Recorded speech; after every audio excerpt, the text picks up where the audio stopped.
और दल कहां काम गिना पाते हैं? हम तो काम आज सरकार में नहीं है तब भी देखो डंके की चोट पे काम गिना रहे हैं। हाँ, हमारे काम का नाम और नंबर जरूर बदला जाता है, लेकिन ठीक है, कोई बात नहीं, जनता का तो भला हो रहा है ना, मुझे उससे मतलब है, क्योंकि हम जनता के भले की बात करते हैं। हमें इससे कोई मतलब नहीं है कि काम का नाम बदल दिया या काम का नंबर बदल दिया, हमें उससे कोई फर्क नहीं पड़ता। उत्तर प्रदेश की जनता आप उन पे आरोप लगा रहे हैं, आप पे आरोप लगाते हैं। अवनीश त्यागी हमारे साथ जुड़ चुके हैं सर। ठीक है अनुराग जी, मैं उनका रुख करना चाह रही हूँ। अवनीश त्यागी हमारे साथ जुड़ चुके हैं बीजेपी का पक्ष रखने के लिए। आप उन पे आरोप लगा रहे हैं, कल उनकी तरफ से आप पे आरोप लगाया गया था, ये लोग वो है जो लेवल चेंज कर देते हैं, भीतर का माल चेंज कर देते हैं, आप यही आरोप आज उन पे लगा रहे हैं। अवनीश त्यागी, उत्तर प्रदेश में इस वक्त मजबूत स्थिति में एनडीए कितना है? क्योंकि एक तरफ हम देख रहे हैं जिस तरीके से विपक्षी एकता देखने को मिल रही है, वहीं दूसरी तरफ आज मायावती आकर के ऐलान करती हैं कि इस बार वो किसी भी गठबंधन का हिस्सा नहीं होंगी, और बड़े बड़े आरोप आप पे भी लगाए गए, एनडीए पर भी और दूसरी पार्टियों पर भी लगाए गए हैं। इसको किस तरीके से देखते हैं आप? क्योंकि उत्तर प्रदेश में 80 लोकसभा सीट है, जो बहुत ही महत्वपूर्ण सीट है बीजेपी के लिहाज से भी, खास करके पूर्वांचल की जो कुछ एक सीटें हैं जहां विधानसभा चुनाव में आप बेहतर परफॉर्म नहीं कर पाए थे, तो लोकसभा चुनाव में वहां के लिए आपकी क्या तैयारी? देखिए प्रिया जी, हम जनता से जुड़े हैं, हम जनता के साथ जुड़े हैं और जनता हमारे साथ है। ये लगातार 14 के बाद से जनता का परफॉर्मेंस बता रहा है, जनता के नतीजे बता रहे हैं, जनता का वोट का समर्थन बता रहा है। और जो ये काम गिना रहे हैं मेरे भाई, इन कामों को जनता स्वीकार नहीं रही है। जनता को लग रहा है कि ये धोखा दे रहे हैं, ये धोखा दे रहे हैं, तो इसलिए इनके सारे प्रयोग, तमाम गठबंधन के प्रयोग अब तक जो किए वो सब फेल हो गए हैं। इनको जनता को याद है, इनके काम नहीं, इनके कारनामे याद हैं। 2012 से लेकर 17 तक जो कारनामे इनके देखे जनता ने, जनता के दिमाग से वो उतरे नहीं है, जनता को वो याद है। जनता इनको सत्ता में देखना नहीं चाहती है, वो तमाम प्रयोग कर ले।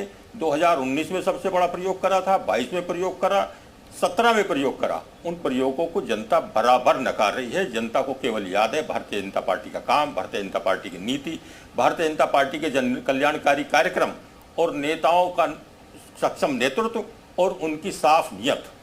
तो जनता भारतीय जनता पार्टी को लगातार समर्थन दे रही है। 14 में दिया, 17 में दिया, 22 में दिया, 19 में दिया, अब 24 में भी देने जा रही है। 80 सीटें जो हमने तय करी हैं, हम 80 सीटें जीतने जा रहे हैं। भारतीय जनता पार्टी का गठबंधन 80 सीटों पे कारगर हासिल करेगा। विपक्ष में बौखलाहट है, विपक्ष में घबराहट है, उनकी हताशा बोल रही है, उनकी निराशा बोल रही है। वो कितना एकजुट हो, कितना ही गठबंधन करें, कोई जनता स्वीकारेगी नहीं। जनता को केवल भारतीय जनता पार्टी और माननीय नरेंद्र मोदी जी का नेतृत्व। ठीक है गौरव रघुवंशी, एक तरफ हम देख रहे हैं सत्ता की लहर जो एनडीए ये मान के चल रही है कि इस बार भी फिर वही आने वाली है केंद्र में, वहीं दूसरी तरफ सत्ता विरोधी लहर इस वक्त देश में। 2 बैठक हो गई, तीसरी बैठक कहां पे आयोजित होगी ये भी डिसाइड कर लिया गया है। मायावती कहीं हथियार तो नहीं डाल चुकी हैं कि वो अब वापसी नहीं कर सकती हैं, और शायद इस वजह से आज इतना बड़ा फैसला उनकी तरफ से लिया गया? खैर ये फैसला आपकी पार्टी का है, अंदरूनी फैसला है, लेकिन कहीं ना कहीं सक्रिय राजनीति से बहुत दूरी नहीं होगी बीएसपी की? देखिए प्रिया जी, हमारी राष्ट्रीय अध्यक्ष जी और हमारा दल जो है राष्ट्रीय दल है, और हमारी राष्ट्रीय अध्यक्ष जी ने जो निर्णय लिया है बहुत सोच विचार के लिए है। ये जितना भी गठबंधन है जो आपको दिखाई दे रहे हैं, ये बेमेल गठबंधन है। इनका विचारधारा से कोई लेना देना नहीं है। इनका एकमात्र उद्देश्य है सत्ता प्राप्ति करना। वो भाजपा का भी यही उद्देश्य है, और शायद यही उद्देश्य अन्य जो विपक्षी दल है उनका भी है। जहां तक भाजपा की बात है, अगर भाजपा ने अपने कामों पे ही भरोसा होता तो अभी हाल में उन्होंने ओम प्रकाश राजभर जी से गठबंधन किया है जी, जो एकदम बेमेल का गठबंधन है। ओम प्रकाश राजभर जी की जो नीतियां हैं या जो उनकी मांगे हैं वो भाजपा से कहीं भी मेल नहीं करती हैं। पूर्वांचल में सीटों को इस समीकरण को तो साधती है ना कांग्रेस की बात है तो प्रिया जी मैं यही कहना चाहता हूं, समीकरण तो साधती हैं। अगर भाजपा ने कार्य किया होता तो समीकरण साधने की आवश्यकता पड़ती क्या? मेरा यही तो प्रश्न है।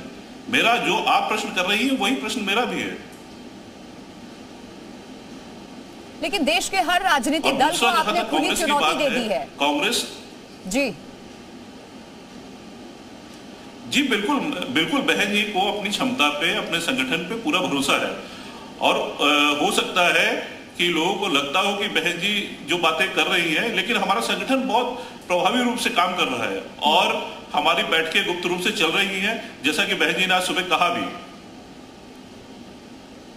ठीक है, अभिनव पांडे राजनीतिक विश्लेषक भी हमारे साथ जुड़े हैं। अभिनव पांडे जी, किस तरीके से 2024 के इस समीकरण को आप देख रहे हैं, खास करके क्योंकि हम बात उत्तर प्रदेश के संदर्भ में कर रहे हैं, एक तरफ एनडीए है, वहीं दूसरी तरफ INDIA है, लेकिन जो अखिलेश यादव कांग्रेस के साथ कदम ताल करते नजर आ रहे थे और इस ऑपोजिशन की अगुवाई करते नजर आ रहे थे, वही उत्तर प्रदेश में कमजोर पड़ते नजर आ रहे हैं। समाजवादी पार्टी कमजोर पड़ती नजर आ रही है, BSP ये कह चुकी है हम किसी के साथ नहीं जाएंगे, और सबसे बड़ी बात यह है कि वोटों का पोलराइजेशन होगा, उसका असर समाजवादी के वोट बैंक पर भी पड़ेगा।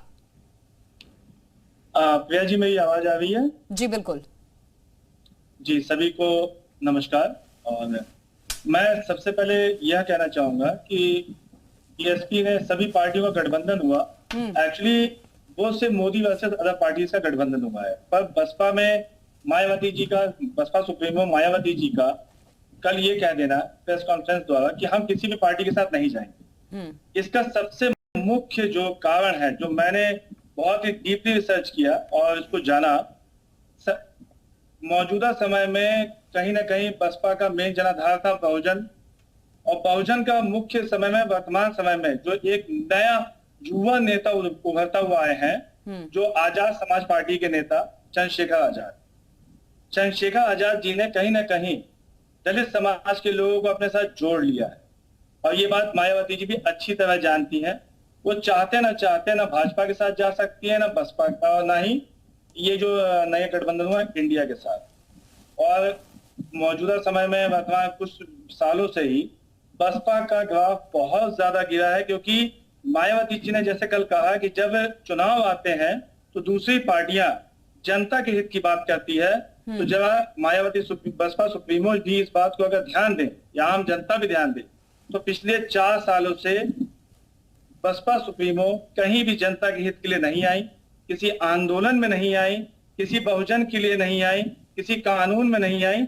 ऐसा प्रतीत हो रहा था कि ताज कॉरिडोर का दबाव उनके ऊपर इतना ज्यादा है कि चाहते ना चाहते वो भाजपा के साथ है। तो ये इस ओर इशारा करता है कि हो सकता है कि चुनाव जब निकट हो या फिर चुनाव के बाद वो भाजपा के साथ चली जाए।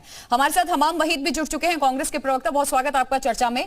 हमाम वहीद, आप एक तरफ विपक्षी एकता को लीड करते हुए नजर आए, खास करके कल जो तस्वीरें सामने आई हैं और जिस तरीके से वहां से खबरें सामने आई हैं, वहीं दूसरी तरफ उत्तर प्रदेश में समाजवादी पार्टी के आप साथ हैं। इसके पहले हमने विधानसभा चुनाव में आप दोनों का साथ भी देखा था, उसके बाद फिर वो जो गठबंधन था आपका वो टूट भी गया था। आज वही समाजवादी पार्टी, क्योंकि उत्तर प्रदेश में बहुत अच्छा परफॉर्म आप नहीं कर पाए, आपसे अच्छा परफॉर्म BSP ने किया है, और ये देखा भी है हमने बीते 2 चुनाव में, चाहे लोकसभा का हो या विधानसभा का चुनाव हो। वो समाजवादी पार्टी भी अकेली पड़ती नजर आ रही है। उत्तर प्रदेश में जो फाइट है बहुत टफ होती नजर आ रही है। इससे कैसे आप निकलेंगे, क्योंकि उत्तर प्रदेश में 80 लोकसभा सीट आती हैं। कभी कांग्रेस का जो गढ़ माना जाता था, जो किला था, आज वो भी कांग्रेस के पास नहीं है उत्तर प्रदेश में।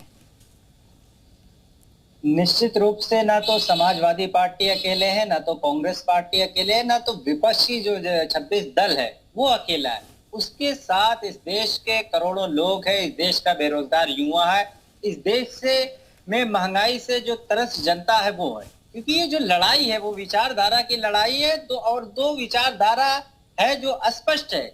26 दल एक साथ जो बेंगलुरु में एक साथ बैठे हैं, उनका स्पष्ट संदेश है और सबने संकल्प लिया है कि देश को बचाना है, संविधान को बचाना है, और जो साझी विरासत है भारत की उसको बचाना है। ये उसको बचाने की लड़ाई है। हमारे यहाँ कोई मतभेद नहीं है, सभी दल एक सहमत है, और लड़ाई बहुत बड़ी है। लड़ाई उसके खिलाफ है, भारतीय जनता पार्टी के खिलाफ, जिन्होंने 9 साल का जिनका कुशासन है, जिन्होंने 9 साल में उत्तर प्रदेश का चाहे युवा हो चाहे देश का युवा हो, उन्हें बेरोजगारी दिया है, जनता को महंगाई दिया है, किसानों के साथ अन्याय किया है। ये तमाम मुद्दे हैं, उन मुद्दों को लेकर तमाम विपक्षी दल एकजुट हुए हैं। ठीक है, किस प्रकार सर, मैंने आपसे आपके बारे में पूछा था, आप 10 बातें गिनवा रहे हैं कि एनडीए में क्या कमी क्या कामी रही। दिक्कत यह है कि आपसे आपके बारे में पूछा जा रहा है, आप अपनी बात ना करके बाकी पूरी दुनिया की बात आप कर रहे हैं। अनुराग